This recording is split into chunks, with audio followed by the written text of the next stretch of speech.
Good evening. Welcome to South Asia Newsline. I am Uzma Jafri. Here are the top stories we are tracking for you on Friday, the 10th of July. India's PM Modi inaugurates Asia's largest solar power project.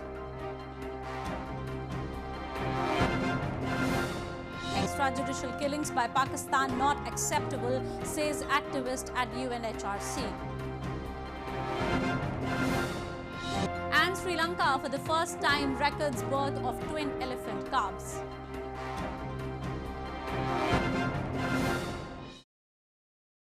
And now for all the details.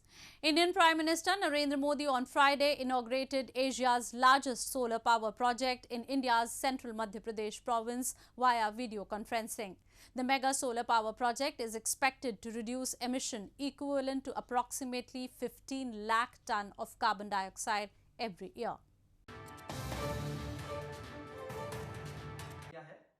Indian Prime Minister Narendra Modi on Friday inaugurated Asia's largest solar power project in Rewa district of India's central Madhya Pradesh province via video conferencing. Dedicating the 750 megawatt solar project to the nation, Modi said, as part of the Atmanirbhar Bharat or Self-Reliant India campaign, the country's aim is to end its dependence on import of all equipment, including solar panels. The government has said the solar power project will reduce emission equivalent to approximately 15 lakh ton of carbon dioxide every year. हम solar power के मामले में दुनिया के top 5 देशों में पहुंच गए हैं।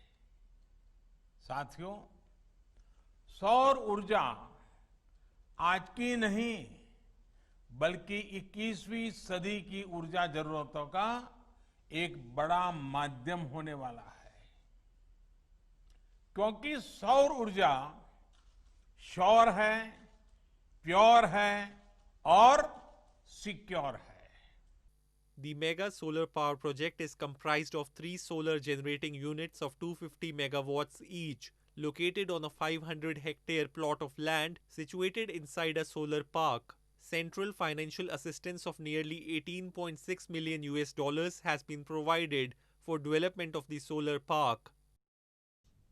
India is reporting the record spike in coronavirus cases as testing for the deadly virus has ramped up, said Health Minister Dr. Harh Vardhan on Friday. Harh Vardhan asserted about 270,000 tests are being done daily across India and that the mortality rate in the country is also just 2.72%. As India on Friday reported a record jump of 26,506 new coronavirus cases and 475 deaths in the last 24 hours, Health Minister Dr. Harh Vardhan said the rising numbers are not the matter of concern because the mortality rate in the country is just 2.72%. Harh Vardhan asserted about 270,000 tests are being done daily across the country and that despite being such a large country, India has not reached the community transmission stage of COVID-19. Though he said there are some small pockets where there could be slightly higher transmission locally. हमारा जो mortality rate है वो 2.72% आज है, यानी इन 3 lakh active cases में से भी अधिकांश तो ठीक होकर आने वाले समय के अंदर घर जाने वाले हैं।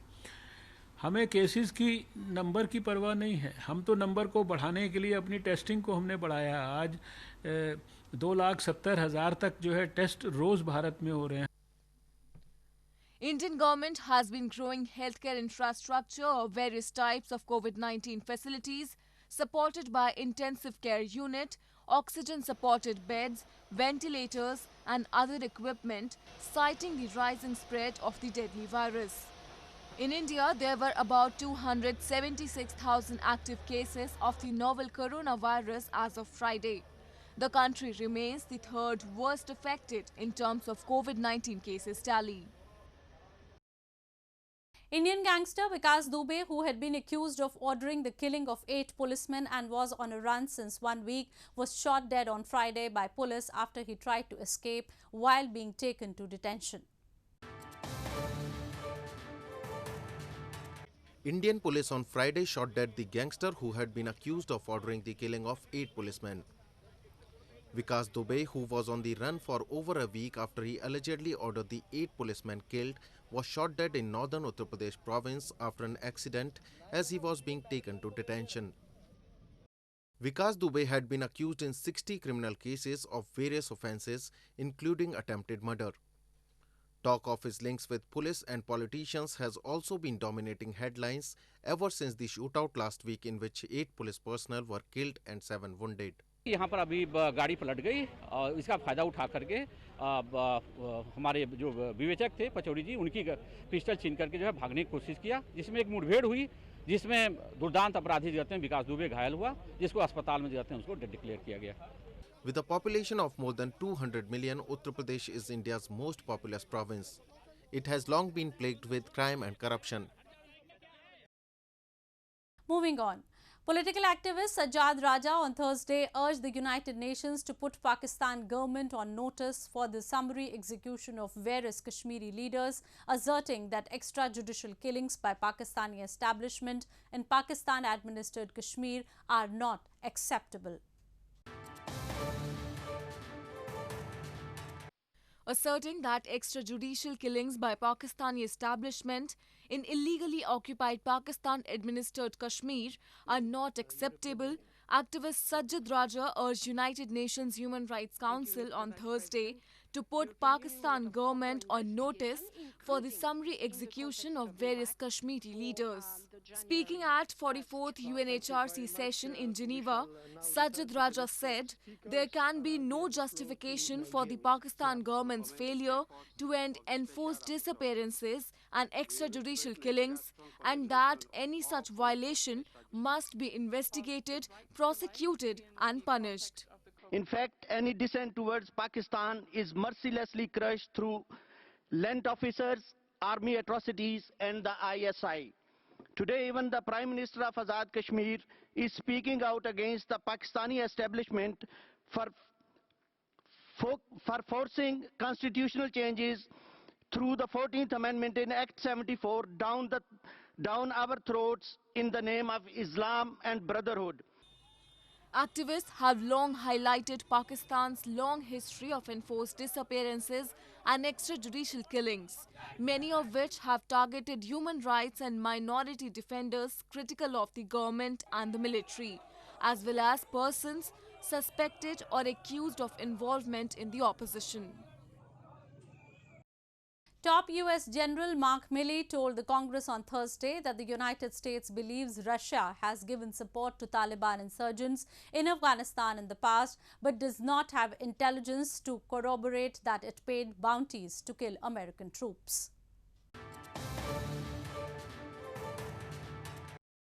Intelligence suggesting Russia paid bounties to the Taliban has not been corroborated, and there is no evidence that any payments led to deaths of service members in Afghanistan, the Pentagon's top civilian and military leaders told the Congress on Thursday.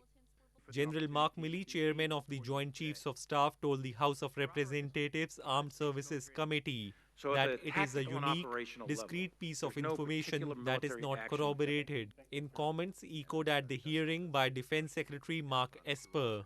I want to get to specifically to the bounties. That is a unique, discrete piece of information that is not corroborated. You've all been briefed on it. I have too, and I and the Secretary and many others are taking it serious. We're going to get to the bottom of it. We're going to find out if in fact it's true, and if it is true, we will take action. US President Donald Trump, a Republican who has worked to cultivate warmer relations with Moscow, has downplayed the significance of the intelligence and denied being briefed on the matter before it was reported by news outlets last month. The US invaded Afghanistan in 2001, and the death toll of American service members has surpassed 2,400 in the longest war in Washington's history. At a time when India-Nepal relations remain strained, Nepal's cable TV providers have banned all Indian news channels except the state broadcaster Doordarshan. There is, however, no official order issued in this regard. Multi-system operators in Nepal banned the broadcast of Indian news channels except the state broadcaster Doordarshan from Thursday evening after growing concerns over coverage of the Chinese ambassador to Nepal, Ho Yanqi's meetings with senior Nepalese leaders. Hours before the blackout of the Indian news channels, spokesperson for the Nepal government, Dr. Yuvraj Khatiwada, had condemned a section of the Indian media, claiming them to have engaged in the character assassination of Prime Minister Oli and Chinese ambassador Yanqi. Relations between India and Nepal are already strained after Nepal issued its new political map incorporating 3 disputed territories, which New Delhi also claims. The Chinese envoy in Kathmandu has had a series of meetings with Nepal's president, and both Prime Minister KP Sharma Oli and Pushpa Kamal Dahal, the co-chairs of the ruling Nepal Communist Party. The meetings are also being criticized by local Nepalese people as they call it China's interference in their internal politics. In news from Sri Lanka, a pair of baby elephants feeding from the same mother have been spotted at a nature reserve in central Sri Lanka, with officials speculating the two could be a rare set of twins. Wildlife officials are carrying out DNA tests on the herd's dung to confirm if the baby elephants are indeed twins. According to National Geographic, around only 1% of elephants' births results in twins. There are around 7,000 wild elephants across Sri Lanka. Elephants appear prevalently in Sri Lankan culture as domesticated elephants are used in Buddhist religious festivals. The coronavirus pandemic has taken a toll on the mental health of hundreds of people across the world. However, many have found a way to explore and express their best creative sides instead. In an effort to keep the mood light and spread awareness, a restaurant in southern India has created a layered flatbread in the shape of face masks.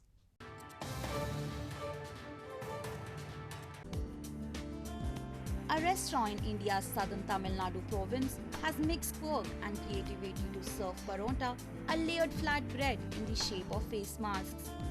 Cooks at the restaurant, which is situated in the temple city of Madurai, were seen making bread in the shape of masks and frying them on hot pans. The layered flatbread is a quintessential part of the staple diet of southern India and is usually accompanied with vegetable or meat dishes. இது வந்து குழந்தைகள் மத்தியில் நம்ம பேர் நல்லபடியாக வந்துகிட்டு இருக்கு. குழந்தைகளும் அந்த கடையில் போய் மாஸ் பரோட்டா வாங்கிட்டு வாங்குறது எங்களுக்கு வந்து ஆன்லைன் மூலம் நிறைய பார்சலில் வந்து சொல்கிறாங்க.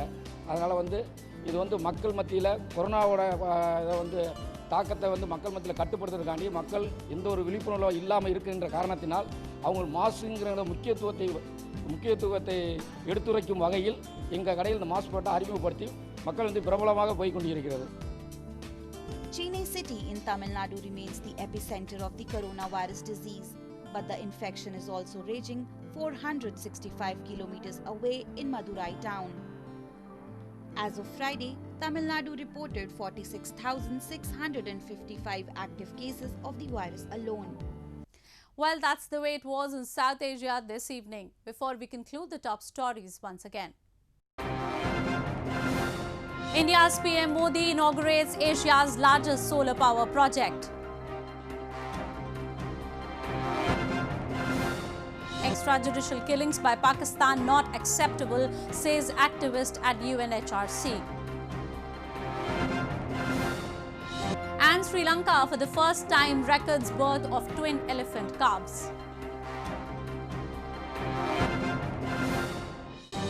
Well, that's all we have for you from South Asia this evening. Now our viewers can watch the show on SouthAsiaNewsline.com. You can also visit us on Facebook.com/SAsiaNewsline and follow us on Twitter at @SAsiaNewsline. That's all in tonight's edition. We will see you same time next week. Have a great weekend. Good night.